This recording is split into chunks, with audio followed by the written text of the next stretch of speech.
السلام عليكم ورحمة الله وبركاته، اخواتنا وحبايبنا وحشتونا جدا جدا جدا. رامي ربيعة بيلاعبنا كجماهير الاهلي على الستوري. رامي ربيعة اتفضلوا، الناس بتهاجمني، ما انت عايز الناس تعمل لك ايه لما تبقى انت مدافع دولي ومدافع النادي الاهلي وتظهر بالشكل ده وتعمل ضربة جزاء فيها من السذاجة ان ولد صغير عنده 4 سنين ما يعملهاش. واتكلمنا على الكلام ده الفيديو اللي فات. انت عايز الجمهور الاهلي يعمل لك يعني يطبطب عليك يا عم رامي؟ احنا ما بنطبطبش حد. مفيش حد عندنا اهم من النادي. وما تطلعش تحط الستوري وتقول واحد من جمهور الاهلي محترمين غصب عنك، واللي مش عاجبه جمهور الاهلي مع 60,000 داعي الباب يفوت جمل يا حبيبي. انا اصلا عندي تحفظ على مستوى رامي ربيعه ده من اول ما دخل النادي. عمره ما مشي فتره كامله طويله على نفس المبدا ونفس المستوى. ما انت طول عمرك طالع نازل واخطاء ساذجه واخطاء ملهاش 30 لازمه غيرك الماتش اللي فات. ما انت لازم تستحمل. اما الواحد زي محمد هاني ده كان يعمل ايه؟ ده محمد هاني احنا ما خليناش يعني محمد هاني ده الوحيد اللي ليه حق انه يزعل من الجمهور، اقسم بالله. محمد هاني ده احنا ما خليناش اي طريقه ما باي شكل من الاشكال الا واتريقنا عليه واتنمرنا عليه، وما خليناش حاجه خالص في حياه محمد هاني الا واتكلمنا فيها.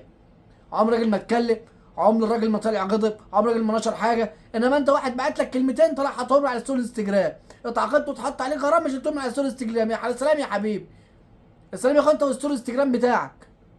اوعى تكون مفكر ان في حد عنده جمهور الاهلي اهم من النادي. لا عاجبه جمهور الاهلي، مش عاجبه الباقي فوق 60 جمل، مش جمل واحد. عشان بس ايه كتر الكلام والاستوريات وشغل الايه اللعيبه بقى اللي هتلعبنا كل شويه السوشيال ميديا وجع دماغ وقرف. دي بس كلمتين في موضوع ايه، في موضوع رامي ربيعه.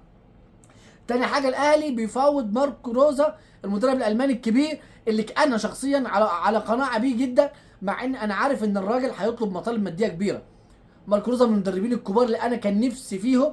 حاليا الراجل في الفتره اللي جبنا فيها مارسيل كولر كان قاعد من غير تدريب، كان في فتره راحه، كان عاطي نفسه فتره راحه وما كانش بيدرب حد. ماركو روزا من الناس اللي عندها شخصيه، الناس اللي تقدر تسيطر على اوضه لبس زي اوضه لبس النادي الاهلي بكميه النجوم اللي فيها. الراجل على مستوى التكتيكي عالي جدا. بس المشكله فيه ان طلباته الماديه على حد الكلام اللي طلع من النادي لا مبالغ فيها جدا جدا جدا جدا يعني.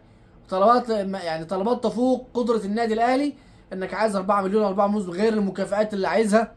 4 شهور على دوري ابطال واربعه على الدوري وشهرين على كل دور في كاس العالم ومعرفش شهرين على كاس مصر. لا ده كلام طبعا هيبقى كتير جدا جدا، والمبلغ كده هيتعدى طاقه اي حد موجود. المدرب بتاع بورتو السابق الراجل برضه في الصوره والناس عندها قناعات بيه، في 4 مدربين حاليا، والناس في كلام طالع النهارده من جوه النادي الاهلي ان فايلر دخل الصوره بشكل كبير جدا، والقائمه النهائيه اللي فيها 5 اسماء مدربين اللي هو منكم روزا ومدرب بورتو السابق واظن مدرب جوميز وفايلر، وفي مدرب كمان متكتمين على اسمه بطريقه كبيره جدا. بس اتمنى الامور توصل مع ماركو روزا بالذات لطريق احسن، او الراجل يعني يتهاون معانا شويه عشان الامور تمشي. في كلام كمان خلاص موضوع بتاع مارسيل كولر والمستحقات بتاعته خلاص على وشك انه ينتهي، والموضوع خلاص بيخلص في ردوشه الاخيره ان شاء الله. الخبر الاهم والاجمل النادي الاهلي برضه بيعلن رسميا التعاقد مع محمد بن رمضان. مش الاهلي الحقيقه اللي اعلن، المدير الرياضي بتاع النادي المجري هو اعلن ان محمد بن رمضان وقع رسميا للنادي الاهلي وان الصفقه انتهت. ودي صفقه مهمه جدا. انا بشوف محمد بن رمضان الاهلي محتاج واحد زي ده. محتاجين واحد لما ادي الامام ادوار هجوميه بالذات، راجل يكون برده حريف كوره، لعيب هادي يعرف يتحكم في رتم الملعب، يعرف امتى يسرع الريتم، امتى يهدي، امتى يحط يمين، امتى يحط شمال. الراجل مش 6-6، الراجل الكوره اللي تحب تشوفها وتحب الكوره في رجليها. للاسف كمان عندنا اخبار عن اشرف داري هيغيب من اسبوعين ل4 اسابيع الا قرابه الشهر عشان خاطر الاصابه اللي اتعرض لها. والله يسامحه دكتور النادي الاهلي، خلاه من الدقيقه 25 لغايه الشوط ما خلص. كانت الاصابه اقل من كده، بس يعني قدر الله وما شاء فعل. الناس كمان عبد المنعم عمل عمليه رباط الصليبي، وكان النهارده في لفته جميله جدا من زمايله في نادي نيس. الناس نازله حاطه تيشيرت، لابسه تيشيرت مع دعم لمحمد عبد المنعم. ان شاء الله يرجع لنا بالسلامه محمد ابننا، وان شاء الله يرجع بالسلامه ويرجع اقوى ويرجع احسن من الاول. والزمالك بيتعادل مع النادي المصري 0-0، والناس اللي كانت نازله توقع وترفص وتدمع وتبربر علينا انه احنا لينا في واحنا الاهلي اتخصم منه واحنا هناخد مركز تاني واحنا بننافس على الدوري. انت لا هتنافس على دوري ولا هتنافس على مركز تاني، ويا رب تروح تكون فضليه زي الناس، عشان انتوا بس بتتكلموا كلام وصفحاتكم كلام. وعلى ارض الواقع انتوا عارفين ان الفرقه بتاعتكم فاضيه. والله العظيم على ارض الملعب نادي الزمالك ما فيه غير جمهور. على ارض الملعب، على ارض الواقع يعني نادي الزمالك ما فيهوش غير جمهوره. بس لا لعيبه ولا مدرب، وناس اللي بتشجع نادي الزمالك عارفه. فيا جماعه مش كل واحد مش لاقي حاجه يتكلم عليها في نادي الزمالك هيحط النادي الاهلي في جمله مفيده. صعب احمد الطيب، صفحات زملكاويه، موضوع السوشيال ميديا، اعلاميين. بدانا في حاجه غريبه في قناه نادي الزمالك، هو كل واحد جايب قرايبه.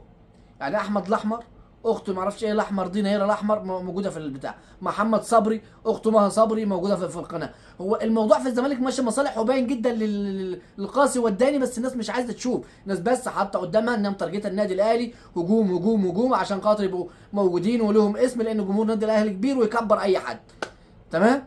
بقى كانوا كلمتين بس بخصوص اللي بقى الحوار اللي بيحصل وتعادل الزمالك مع المصري. الزمالك كده بعد جدا عن المنافسه، وكمان بعد عن المركز الثاني اظن، يعني لان ما حدش هيفرط في المباريات الجايه خالص يعني. حاجه اخيره، كابتن محمد فضل طلع بيقول لك النادي الاهلي المفروض يطلع مشكله كولر ويخليها على ويناقشها مع الاعلام في مؤتمر صحفي. محمد بيه فضل عشان خاطر دي مشكله قضيه راي عام. لا يا حبيبي، اللي عنده مشاكل تتحط في الراي العام، اللي كل يومين بيتوقف عشان خاطر عليه قيد، واقف في قيد عشان خاطر عليه فلوس، اللي كل مدرب ولاعب بيمشي من عنده سواء بيراميدز ولا الزمالك بيعملوا مشاكل عشان فلوس ومستحقات. مش النادي الاهلي هيعمل مؤتمر يناقش فيه مشكله عنده. النادي الاهلي عنده القدره وعنده الكوادر اللي تحل اكبر مشكله واصغر مشكله موجوده. بس دايما محمد فضل بيطلع بايه؟ بالتصريحات كده اللي تثير الجدل عشان عايز يبقى موجود، يبقى اسمه يفضل على لسنه الناس. محمد فتحي احنا مش عايشين في المنطقه الفاضله، ومشاكل النادي الاهلي بتحل جوه النادي الاهلي مش في مؤتمرات صحفيه وقضيه راي عام. كبر الموضوع عشان مصلحتك، بتكبر الموضوع عشان هدف في دماغك، بتقول تصريحات عشان تكون على الساحه، الكلام ده يرجع لك. بس جمهور الاهلي مش هيرحم ولا هيسامح اي حد يتطرق لاي النادي باي طريقه وباي شكل من الاشكال. دي كانت اهم واخر الاخبار اللي معانا النهارده. اخواتنا وحبايبنا يدعمونا بلايك وشير وكومنت عشان الفيديو يوصل لاكبر عدد من الناس. سلام.